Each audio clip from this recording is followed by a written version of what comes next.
suffering equals pain times resistance. That physician or nurse or respiratory therapist can remind themselves that the more we embrace our gratitude for the ability to help other people, the more resilient and ultimately happy we will be, even in the face of extremely trying and difficult circumstances.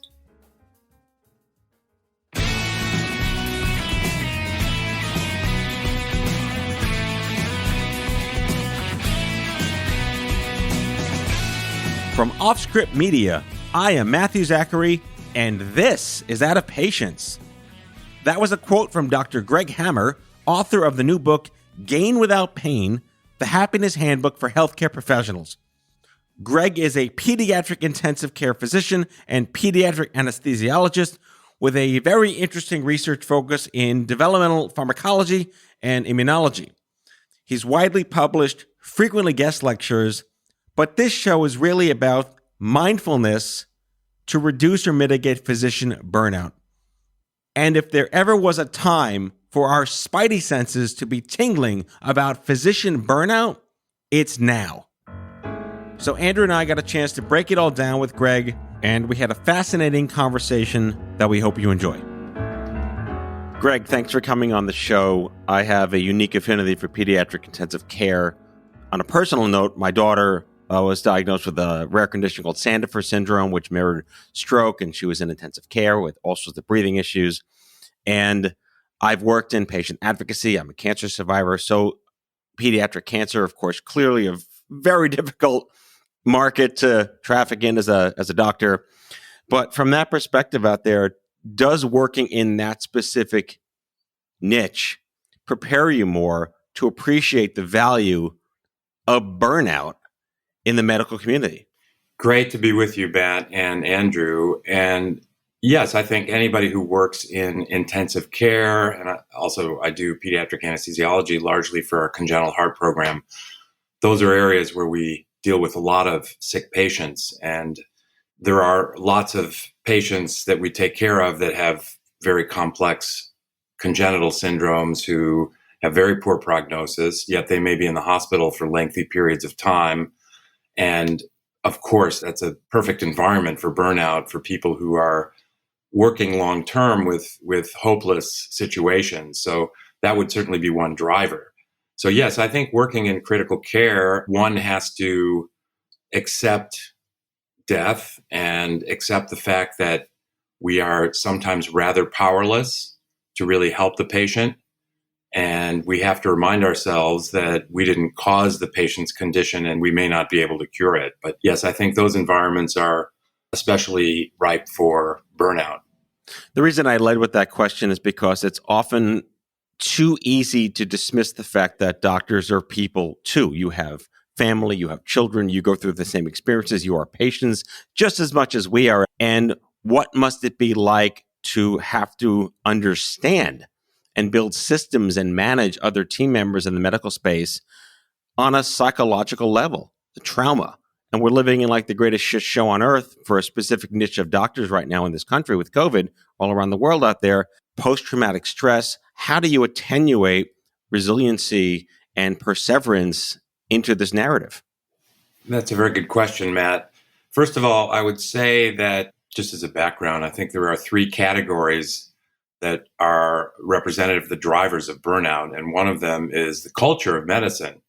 And as you inferred, our culture has been always the patient comes first. And we haven't done a very good job at attending to our own health. I think there's a bit of a shift now. I don't know what the long-term result of it will be, but there's at least some recognition now that we do need to take care of ourselves first. And that may be our prime directive is take care of ourselves so that we can take better care of our patients. If we don't do that and we begin to suffer burnout, there are significant adverse consequences to our patients, among other things. So we do need to focus on ourselves. And that's the reason that I wrote this book. I would categorize the drivers for burnout, I think, which is what you were referencing, in basically three sort of slices of the pie, if you will. One of them is our culture, the culture of medicine. The second one is efficiencies of our practice, because there's been a lot of changes in medicine that have made our practice much more difficult and less efficient in some ways. We take a step forward, but there's unforeseen consequences. For example, the electronic medical record. The third area of import with respect to burnout is resilience. And that's really where my interest is primarily. How can we build resilience? And again, that's the reason that I wrote this book, Gain Without Pain. And the gain is in caps and represents an acronym for gratitude, acceptance, intention, and non-judgment. So that is the thrust of my book, and my philosophy is that we need to embrace those 4 pillars of resilience. This is such a big topic, and it's devastating Matt and I are in New York City, and the number of sirens that we hear outside our door every night, I don't know if you've had the same experience, Matt, but it's diminished a bit, but that still continues to be the only sound of traffic that we experience. And we know that connected to each one of those sirens is not just a patient, but a whole team of healthcare providers who are risking their lives to deliver care to that individual. It's got to be deeply stressful to add to the pressure of trying to save a person's life, the risk that you're taking with your own life, the risk of infection. It's just unimaginable. When we think of these 4 pillars, how can a person who's attempting to stay awake for 48 hours apply them as they go through the work of attempting to deliver care to patients? Yeah, that's an excellent question, Andrew.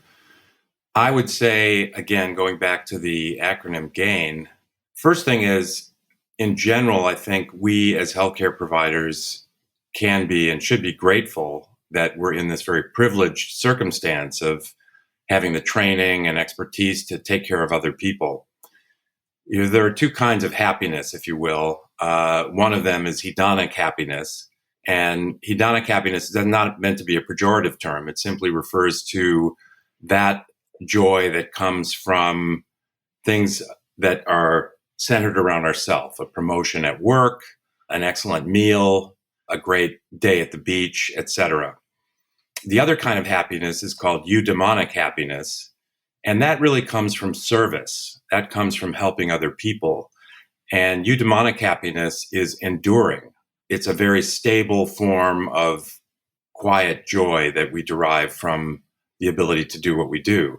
Whereas hedonic happiness has its ups and downs. I think that actually the area under the curve, if you will, for the hedonic form of happiness is matched by unhappiness. So we are happy about these things initially, and then that wears off, and then there are usually sort of negative balancing concerns that occur. But with regard to eudaimonic happiness and back to gratitude, I think that we as physicians and other healthcare providers should be very grateful for the privilege that we have to help take care of other people and the joy and happiness that comes from that. So I think that's the first principle, and we need to be reminded of that. I'm kind of a bit of a student of the history of medicine, and I've read quite a bit before this pandemic about the flu pandemic of 1918. I had a relative who died in that pandemic, and just imagine how much worse things were then compared to now. And where you are in Manhattan and the surrounding areas, of course, it's a horror. But in general, for most of us, compared to the conditions 100 years ago during the influenza pandemic, things are so much better. We're able to, for example, communicate with each other as we're doing right now. And I'm actually seeing your faces on my screen and listening to you talk and sharing information. It's really such an important way to connect with people. So we do have a lot of things for which to be grateful. And I think in the healthcare profession in particular, one is the gratitude that emanates from the privilege of taking care of other people. So we do have to remind ourselves of that. And certainly, especially in this time, for those who are on the front lines in areas where the pandemic is raging, there's a tremendous amount of sacrifice and perhaps anxiety. But I think in the big picture, gratitude is essential. And then, we can talk about the other components of gain. But in the book, for example, I emphasize a 3-minute gain meditation in the morning, just a very brief meditation that we can all do. We can all carve out 3 minutes. And then this serves as the basis of a practice of gain where we can embrace considerations of gratitude, acceptance, intention, and non-judgment as applicable during our day. So I think that's really the core of building resilience. And I think that's something that people in and out of healthcare can embrace. Greg, let me ask you a question following up on that, because I have many friends that are MD PhDs, they're surgeons, they're epidemiologists, they're triaging at Columbia right now, patients, people I've known for 20, 30 years since high school and college, and they were not prepared. And how can you be prepared for almost a mobile armored surgical hospital level of psychological engagement? Do you feel like this pandemic, in terms of primary care and urgent care, is going to reframe medical school training?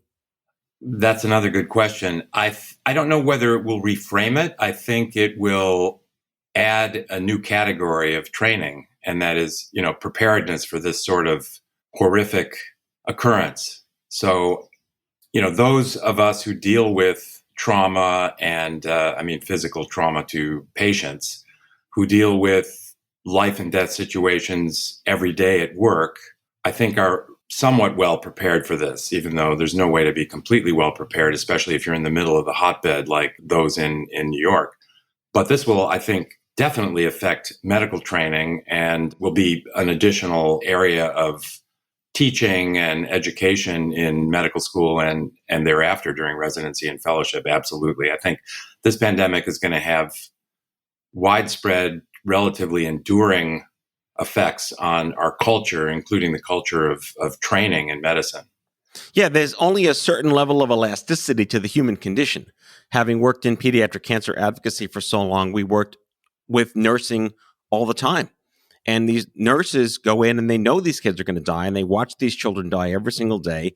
And it takes, especially if they have their own children of the same age, the psychosocial impact of that. And that, again, as horrible as that is, that's been unknown when you enter nursing and you choose to enter that nursing profession. We're living in an age now with this pandemic that people are being forced into a level of emotional elasticity that they just were not prepared for. And how might you see the applicability of your gain process adapting into this new role?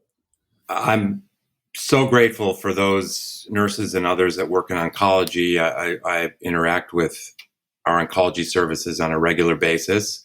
I think I can tell you my own experience is that when I became very interested in working in critical care, I decided that I was going to be dealing with a lot of hopeless patients and death and dying, and decided really to take that head on. In other words, really contemplate on a regular basis what it means to be working with people who are dying.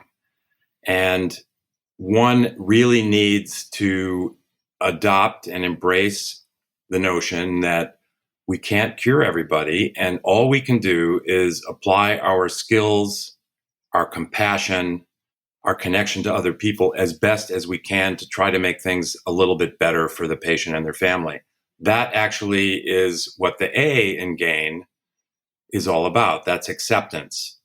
So just as the Serenity Prayer would have it, we hope to have the intelligence to discern between that we can change and that we cannot change.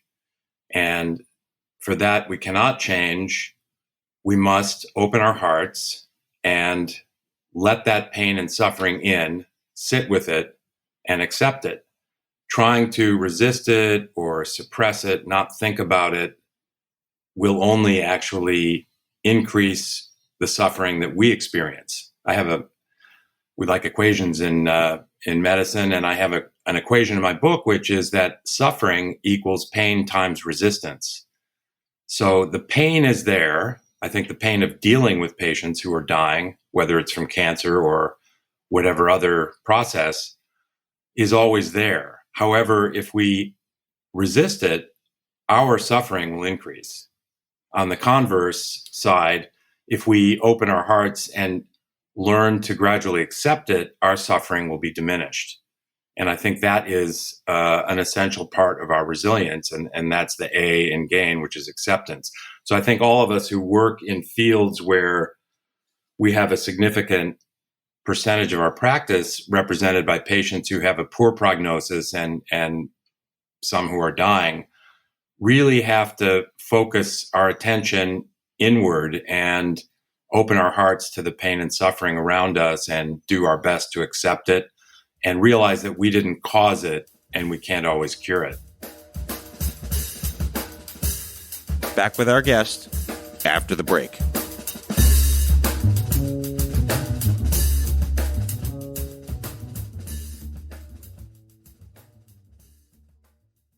Has your chronic illness made it difficult to continue working in the traditional way? Want to learn how to find and create flexible remote work that both accommodates your chronic illness and generates an income? Join the Patients Getting Paid membership, a community of chronicpreneurs where people just like you find workshops and trainings, weekly updated condition-specific gigs, twice monthly coaching calls, co-workings, accountability, and the kindest community to support you on your path to make money while working from anywhere and taking good care of yourself. Learn more or join us at patientsgettingpaid.com.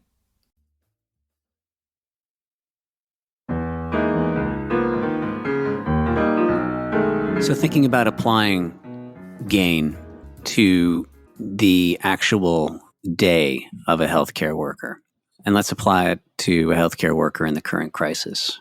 Let's imagine a person, a doctor who's currently not living with her family because she doesn't want to risk spreading the infection to them, staying in some other location, maybe a hotel room close to the hospital, who gets up in the morning and heads in and is faced with an overflowing ER. If you can imagine that and put yourself in that person's position, how can the GAIN process be applied to improve the way in which she deals with what she encounters throughout that day? Sure. Good question, Andrew. Again, going back to the practice, if you will, of GAIN, the way to deal with that is on her way to work and even at the hospital to bring oneself back to these pillars, these principles. That physician or nurse or respiratory therapist or unit clerk can remind themselves that they're in a privileged position to help other people. And that is one of the bases of eudaimonic happiness. So the more we embrace our gratitude for the ability to help other people, the more resilient and ultimately happy we will be, even in the face of extremely trying and difficult circumstances. That healthcare worker can also focus on acceptance. Again, he or she did not cause this awful disease, did not cause these awful circumstances, and can't fix all of the elements of the suffering on the part of their patients. So we just need to remind ourselves that we didn't cause this situation and we can't necessarily cure it. The I in GAIN is intention. And we need to remind ourselves that through purposefulness in directing our thoughts, we can rewire our brains.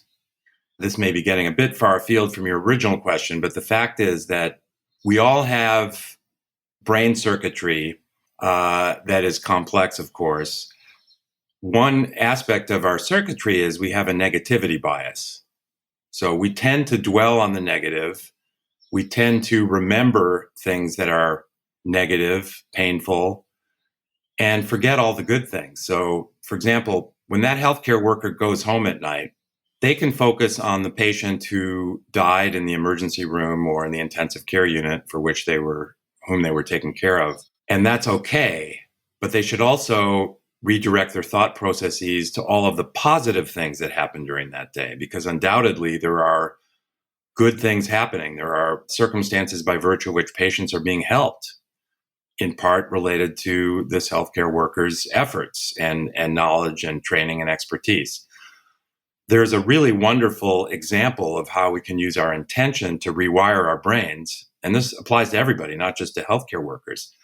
There's a ongoing study at Duke University called 3 Good Things. I don't know if either of you have heard of that, but basically it's simply a practice of embracing 3 good things that happen during the day as we prepare to go to bed at night.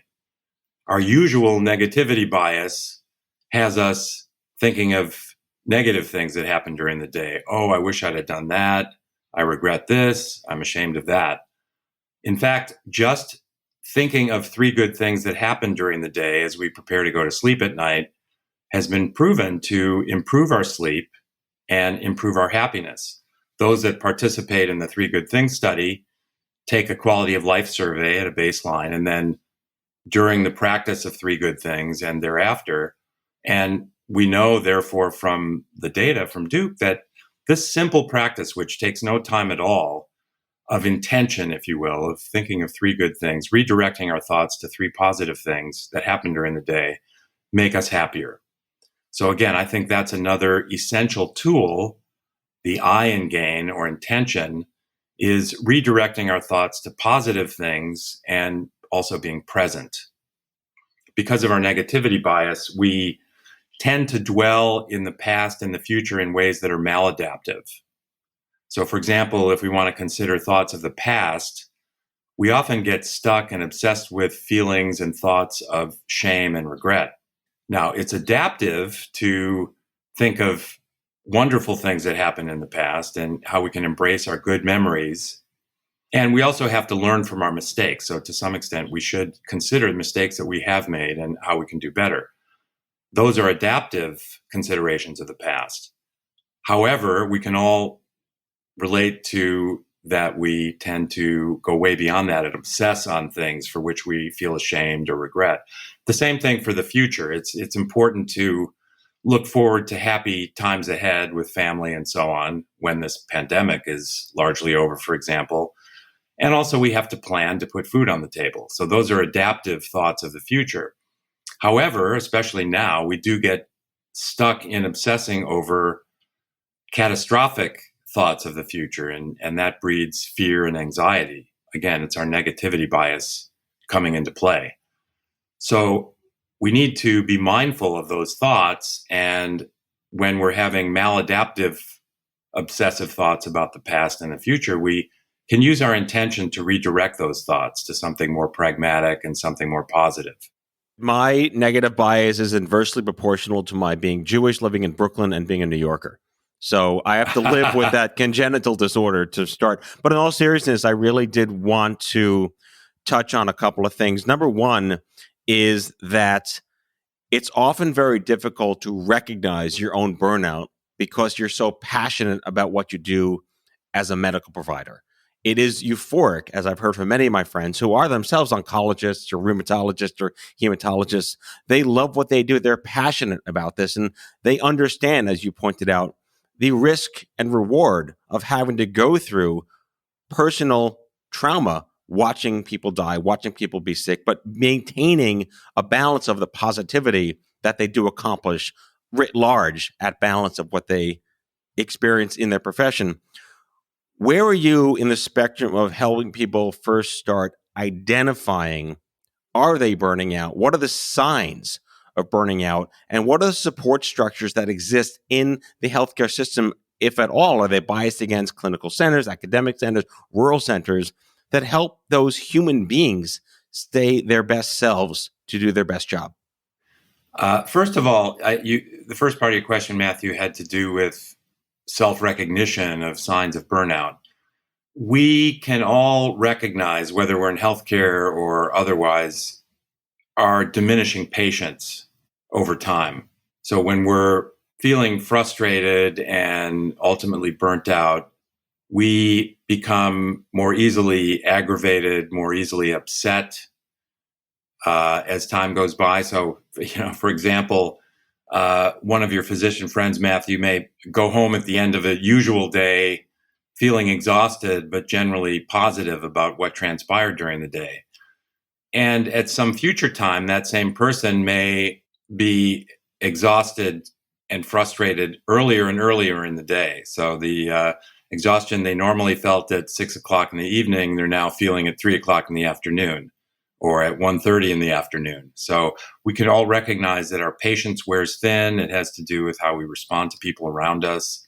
And so that's one of the signs of burnout is impatience and exhaustion. Another thing that happens when we're experiencing burnout is we tend to depersonalize others and ourselves. So we judge. We may have a patient. I may go into a patient's room in the intensive care unit and I may smell cigarette smoke on a family member's sweater. And under my best circumstances, I'm non-judgmental about that. However, when I'm feeling somewhat exhausted and frustrated and a bit burnt out, I'm more quick to judge. I might say, well, no wonder the child is on a ventilator. They've got all this secondhand smoke. And, this is not a good parent. So you find yourself judging others more readily. So these are some of the signs of burnout that we can detect in ourselves.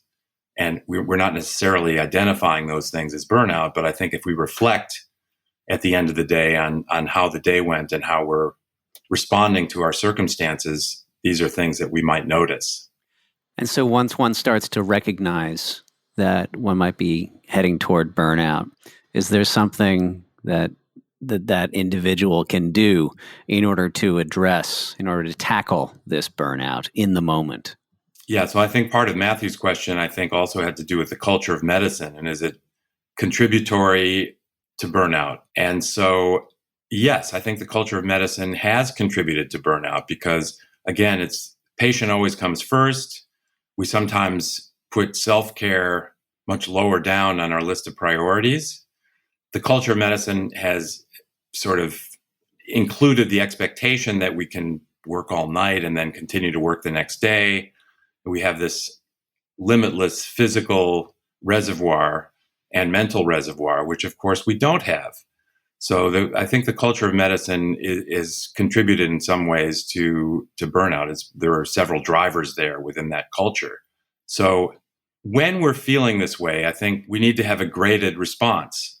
My book and my suggestion to people is to first go back to these principles of gratitude, acceptance, intention, and non-judgment. And those, I think, again, are the 4 pillars of resilience and happiness. So I think a brief contemplative meditation in the morning and perhaps in the evening can be very brief, 3 or 4 minutes, but sit in a quiet place, close one's eyes, be comfortable, get in touch with our breath, slow it down. That in and of itself decreases the adrenaline in our body, the stress response, if you will. Our heart rate slows down, our blood pressure decreases in a favorable manner.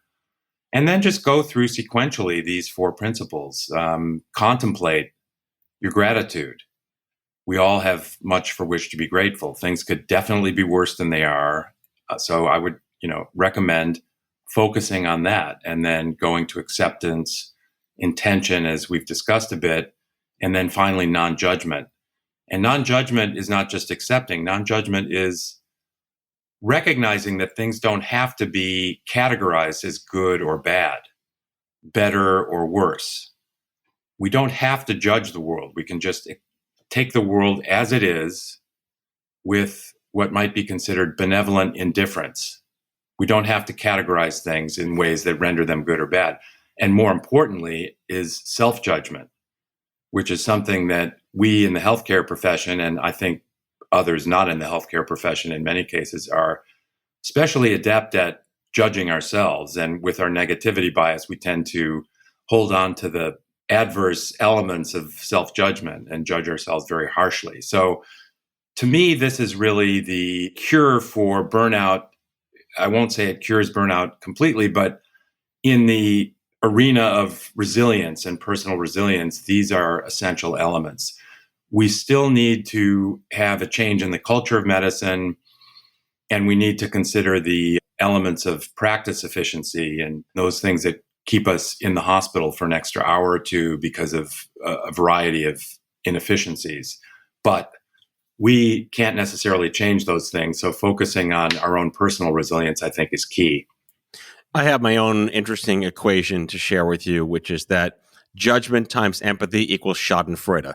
And there's a certain value to enjoying that and in small, limited doses, maybe with a glass of bourbon. But I digress because I really wanted to get to, you wrote an article, the 5 ways for leaders to tackle a growing problem. So this isn't specifically about the one doctor or the one nurse or the one social worker or whoever that is. The hospital system, the leadership, the people that are responsible for the team, the wellness, the functioning. Your bullets were understanding burnout at your hospital, minimizing burnout and trying to maximize engagement, promoting self-care and resilience, talking often across disciplines and specialties, and recognizing and rewarding those within your team. So amongst those 5, and we'll reference that link in the description in the podcast for everyone that listens to it. But if you could just briefly comment, as if you're speaking to hospital leaders and administration who do listen to this show, what does it mean to recognize and reward team members? And how do you identify against the spectrum of improvement in burnout? Sure. Well, again, culture of medicine, which is partially or even largely determined by our leadership, there are important drivers of burnout and remedies for burnout in that arena. So, for example, the leadership can make sure that they send the message to everybody in their department or their hospital or their medical school that it's perfectly okay to get help, and they can make that help readily available. So anybody who needs to speak with a mental health worker can do so anonymously, and they should be encouraged to do that. That should be destigmatized, because in medicine, the culture has been the patient comes first. Self-care is further down on the list. I think there's been a lot of shame and negativity associated with getting psychological help. So that's one thing that can be implemented by hospital leadership and clinic leadership to help bend the curve with respect to burnout. There are other culture aspects. You talked about recognition for those who are performing at a high level or going above the call of duty. And we had a pilot study at Stanford, and there's an ongoing program that rewards people who are extra good citizens. They'll cover for a colleague who has to get home for childcare, or cover for a colleague who's ill, take their call, work extra over and above what they were normally expected to do. And what Stanford has done is implement a program where credits are assigned for those things, and you can use those credits to, have somebody clean your house or provide daycare for you or for your children. So there are some interesting and innovative ways that we can recognize and reward people who go above the call of duty. There are other elements of the culture that can change, and in some places are changing, and they have to do with just emphasizing the teamwork required to get the job done. And, really this comes from leadership, not only in medicine, but outside of medicine. I think people can relate to that. If even big companies like Google and Amazon and Apple, it really comes from the leadership that this culture within the company is created and maintained. So how do we want to treat our workers? Do we want to provide them with, resources so that they're on lunch break, they have a way they can do some exercise, maybe there's a yoga class, we provide them healthy food without charge. So there are a lot of cultural elements that the leadership can establish. And, I think to some extent that's beginning to happen in medicine, but I think it's going to be a very gradual process. Greg Hammer is the author of Gain Without Pain, the Happiness Handbook for Healthcare Professionals, currently on pre-order for ebook on Amazon and wherever books are sold starting May 15th. Greg, thank you for joining us. We'd love to have you back. This is a really important mental health narrative that spans so many different vast cockles. I just used the word cockles of the healthcare system. Oh, it's a pleasure joining you and Andrew, Matthew, and feel free to call on me anytime. I'd be delighted to join you again. All right. Take care. Stay safe, my friend. Likewise. Thank you, Dr. Hammer. Thank you. That's all for today, folks. If you like the show, be sure to subscribe, leave a review, follow us on social, and tell all your friends to listen. Out of Patience with Matthew Zachary is a product of OffScrip Media. Our executive producer is Matthew Zachary. Our senior producers are Jen Horangeff and Andrew McDowell. Darren Tunn is our production intern. It is recorded, mixed, and edited by Matthew Zachary. Our theme music is by the Mike Van Allen Quintet and by Mara. For advertising and media inquiries, email media@offscrip.com. Hit us up at contact@offscrip.com to share comments, feedback, and make guest recommendations. For more information, visit offscrip.com.